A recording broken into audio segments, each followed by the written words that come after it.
10 ఏళ్ల టీఆర్ఎస్ ప్రభుత్వంలో ఆర్టీసీ ఆస్తులను ధ్వంసం చేసి కుదేలు చేసి కబ్జాలు చేసి ఆర్టీసీ ఉద్యోగులు ఆత్మహత్య కారణమైన వీళ్ళు ఇవాళ ఆర్టీసీ గురించి మాట్లాడుతున్నారు.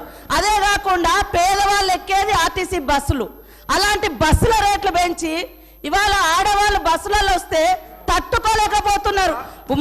నేను ఒకటే సూటిగా అడుగుతున్నా, ఆర్టీసీ ఫ్రీ బస్ పెట్టొద్దా? ఇవాళ మీరు వ్యవసాయం చేయనటువంటి బీడు భూములకు లక్షాధికారులకు కోట్లాది రూపాయల నోళ్లకు వ్యవసాయం పేరుతోటి రైతు బంధు కట్టబెడితే ఏ పేదోళ్ళైనా రోడ్ల మీదకి వచ్చి మీ ఇళ్ళ ముంగర ధర్నా చేసిర్రా? ఈ రోజు ఆటోలను ముందు పెట్టి మీ అధికారం రావాలని ఎప్పుడు మీరు సెంటిమెంట్లను వాడుకొని ఒకరిని ముందు పెడతారు, ఆ తర్వాత మీరు వెనక నుంచి వస్తారు. ఇది మీ నైజం. గతంలో కూడా అగ్గిపుల్లలు దొరకక డ్రామాలు చేస్తే పాపం వేరే పిల్లలు ఆత్మహత్య చేసుకున్నారు. అంటే చేయకూడదు అంటారు. మరి మీరు లక్షల రూపాయలు కోట్ల రూపాయలు ప్రజల మీద అందరి మీద పన్నులేసి ఆ వచ్చిన ధనము రైతు బంధుల పేరుతోటి ఏ పేద మహిళకు ఏ పేదోళ్లకు రూపాయి దక్కలేదు. కానీ మీరు మాత్రము లక్షలు ఎత్తుకున్నప్పుడు ఏ పేదోళ్ళన్న రోడ్ల మీదకి వచ్చి మాకెందుకు ఇవ్వలేదని అడిగించేటట్టుగా మేము రెచ్చగొట్టినామా? ఇవాళ అక్క చెల్లెళ్ళు అడుగుతున్నారు, నెలకు 5-6 వేలు మాకు మిగులుతున్నాయి ఆర్టీసీ బస్ తోటి. అంటే వీళ్ళు ఎందుకు తట్టుకోలేకపోతున్నారో నేను అడుగుతున్నా. మరి ఎక్కడ ఏం దొరకనట్టుగా అదే మాట్లాడుతున్నారు. మొత్తం వీళ్ళు అన్ని తీసేయండి. కాబట్టి ఆర్టీసీ బస్సులలో మహిళలు ప్రయాణం చేస్తే మీకేం ప్రాబ్లం అది చెప్పండి. పల్లా రాజేశ్వర రెడ్డి గారు క్లారిఫికేషన్ ఇచ్చే అధికారం ఉన్నది. మరి పల్లా రాజేశ్వర రెడ్డి గారు అధ్యక్ష, మేము మరలా ఇప్పుడు ముఖ్యమంత్రి గారు ఇంతకుముందు నేను మాట్లాడినప్పుడు సభలో లేరు కాబట్టి వాళ్ళందరూ కూడా కొద్దిగా వక్రీకరణ చెప్తున్నారు. మీరు చేస్తున్న ఏదైతే సబ్జెక్ట్ మాట్లాడండి. సబ్జెక్ట్ మీద అధ్యక్ష 6 గ్యారంటీల్లో 13 అంశాల్లో ఉన్న మహిళల బస్సు పథకం ఏదైతుందో దాన్ని మేము ఆహ్వానిస్తున్నాం. దానికి కావాల్సిన బస్సులు పెంచాలని చేస్తున్నాం. వాళ్ళందరూ కూడా మంచిగా బ్రహ్మాండంగా ఈజీగా పోయేటట్టు చూడాలని చూస్తున్నాం. ఏదైతే ఆర్టీసీ గవర్నమెంట్ ఉద్యోగులుగా మేము చెప్పినామో వాళ్ళందరికీ కూడా వెంటనే వాళ్ళకు ఉద్యోగాలు కూడా గవర్నమెంట్ ఉద్యోగస్తులుగా గుర్తించాలని చెప్పి కూడా కోరుతున్నాం.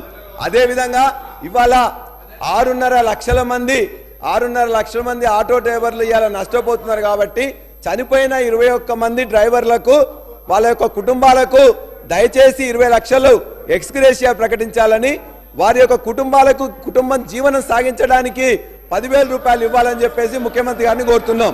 ముఖ్యమంత్రి గారిని మార్చాలని ఇక్కడ చాలా మంది మాజీ మంత్రులు చంద్రశేఖరరావు గారిని దించేసేయాలి, తారక రామారావు గారిని ముఖ్యమంత్రిని చేయాలని చెప్పి ఆ మంత్రివర్గంలో ఉన్న వాళ్ళే చంద్రశేఖరరావు గారి మీద అవిశ్వాసం ప్రకటించి తారక రామారావు గారిని ముఖ్యమంత్రిని చేయండి అని వాళ్ళు మాట్లాడినరు.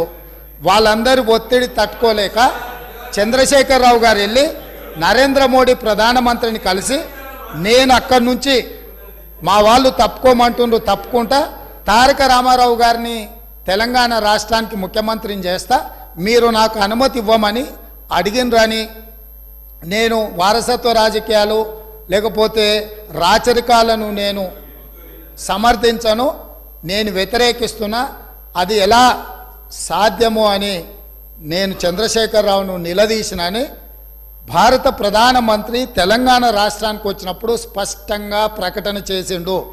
ఇప్పుడు పెద్దలు శ్రీనివాసరెడ్డి గారిని నేను అడుగుతున్నా, మీకు ఎలాంటి సంబంధాలు లేకపోతే అనుబంధం లేకపోతే ఆయన అనుమతితోనే మీరు నిర్ణయాలు తీసుకోకపోతే మీ పార్టీ అంతర్గత వ్యవహారం ముఖ్యమంత్రిని మార్చుకోవడం అనేది అట్లాంటి విషయం కూడా మోడీ గారి అనుమతిని అడిగిందంటే మీ బంధం ఫెవికల్ బంధం.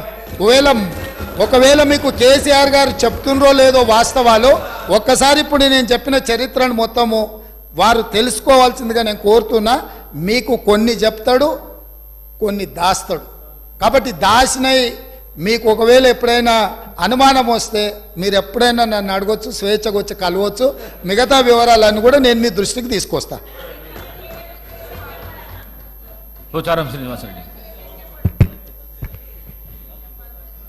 మేమందరం కూడా కలిసి పనిచేసినాం సార్. తెలుగుదేశం పార్టీలో వారు ఉన్నారు, మేమున్నాం, కష్టపడి పనిచేసినాం. వారు ఈరోజు వారు ఈరోజు ఒక నిమిషం వినండి, వినండి వినండి, ఇదే ఓపిక ఉండాలండి.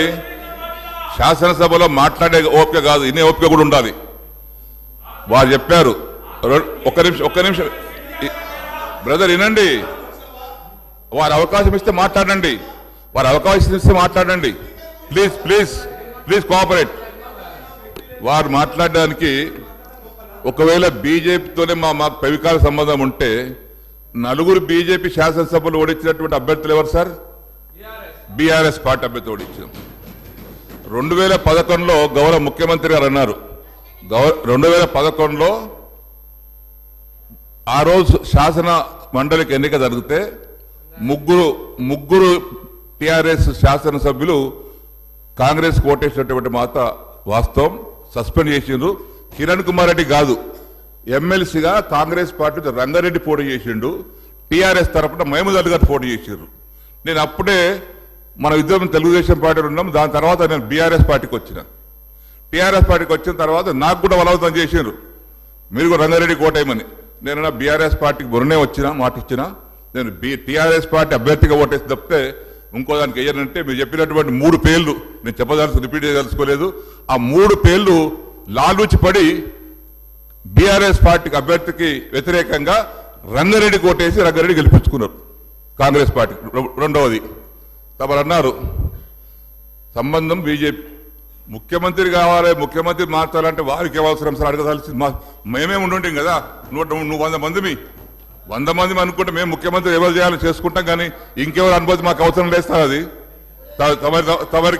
తమరి రిపోర్ట్ తెలియదు, కానీ మీరు అన్నట్టుగా మాకెవరు అనుమతి అక్కర్లేదు సార్. మా శాసనసభ్యులే ఉన్నారు, మా నాయకుని మార్చుకోవాల్సిన అవసరం రాదు కూడా.